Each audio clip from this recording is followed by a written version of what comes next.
In 1989, a computer programmer and novelist found themselves captivated by Sierrra Online's latest installment of their hit adventure series King's Quest IV. She was so taken by the game that she was determined to try and join the company. Despite various knockbacks, Jensen was relentless in trying to sell herself to the company. And in 1990, a defeated Sierrra finally relented and hired the ambitious young writer. Remarkably, it would be only 2.5 years later that Jane would have made such an impact at Sierrra that they were willing to give her free range on creating her own adventure game. Jane had proven her worth, having worked on games like EcoQuest and King's Quest VI. It wasn't all fun and games, as Jane had spent much of her time at the company writing game manuals and in-game dialogue. Few could dream of an opportunity to craft their very own adventure game at the height of the early 90s at one of the leading game development studios in the world.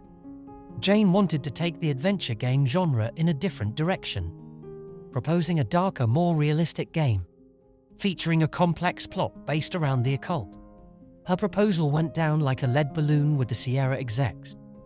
Despite backing her to make the game, Sierrra was not hopeful about the title's chances of making a profit.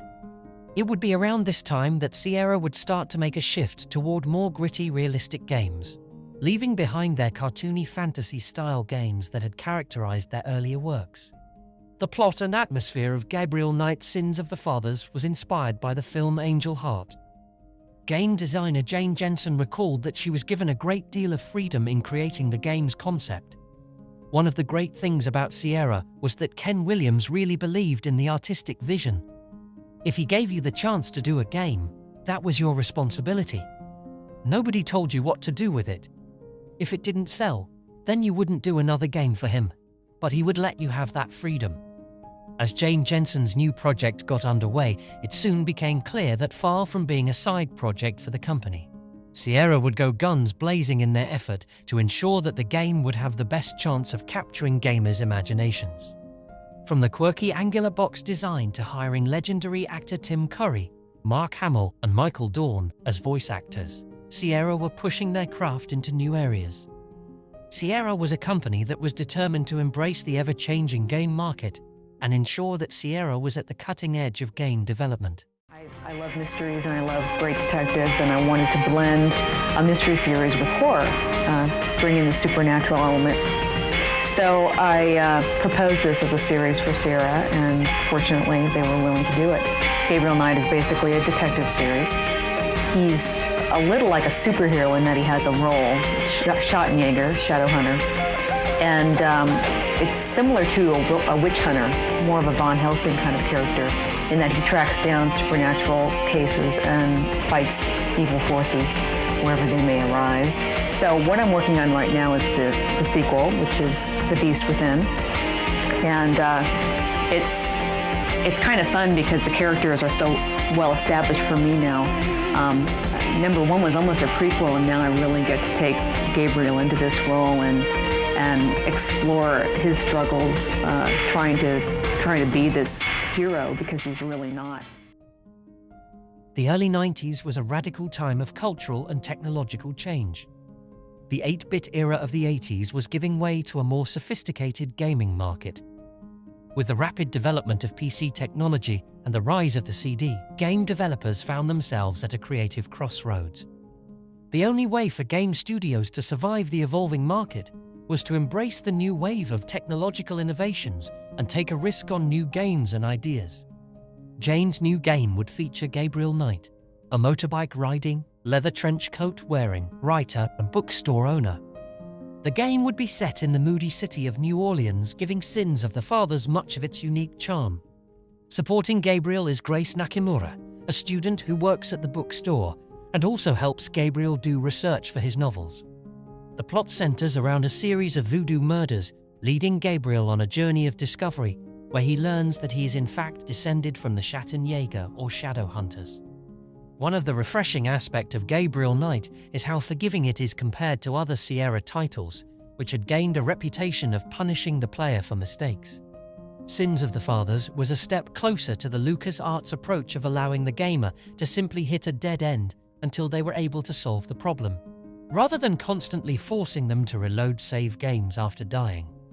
Each of the 10 days has a set of tasks you must accomplish before the day ends, although you aren't explicitly told what they are. You have an infinite amount of clock time to accomplish these things at your own pace. The game stands out for its unique approach to storytelling. Jensen's skill as a writer helps to add a depth to Gabriel Knight that was lacking most other adventure games of the time. The game plays out more like a thriller novel than a conventional point-and-click adventure. The production values of Sins of the Fathers were excellent for the time.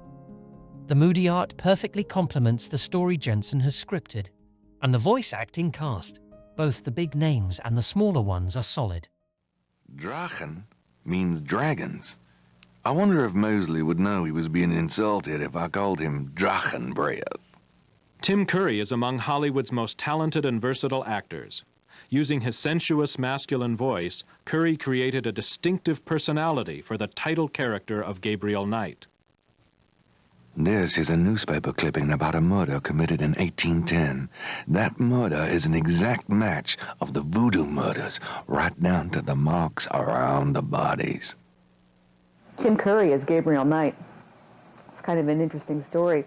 We were trying to cast Gabriel, and we're looking at some of the younger actors, some of the Brat Pack kind of people in Hollywood, and I just wasn't getting a feeling that they were right for the character.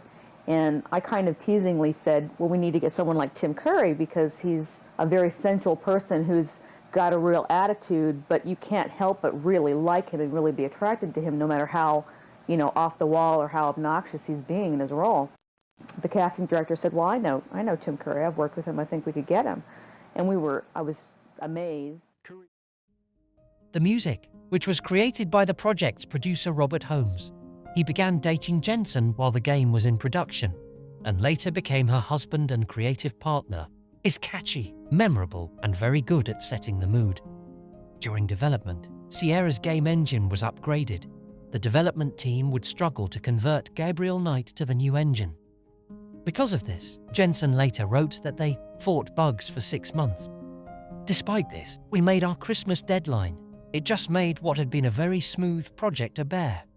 Gabriel Knight's Sins of the Fathers was first released in North America by Sierrra on the 17th of December, 1993. The CD-ROM version, besides voice acting, also included video sequences that, in the floppy version, were included as a sequence of still images. In 1997, Sins of the Fathers was adapted into a novel by Jane Jensen. The novel is a straightforward adaptation of the events of the game, an approach which Jensen decided, in retrospect, was not the most successful way of introducing Gabriel Knight to a literary audience. For the novel adaptation of the second game, she threw the whole idea of the game away and started again from scratch. Skywalker in the Star Wars motion picture trilogy.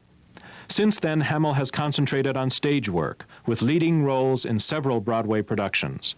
He displayed his talented versatility in creating the voice for Detective Mosley. Give me back my badge. Now, Knight!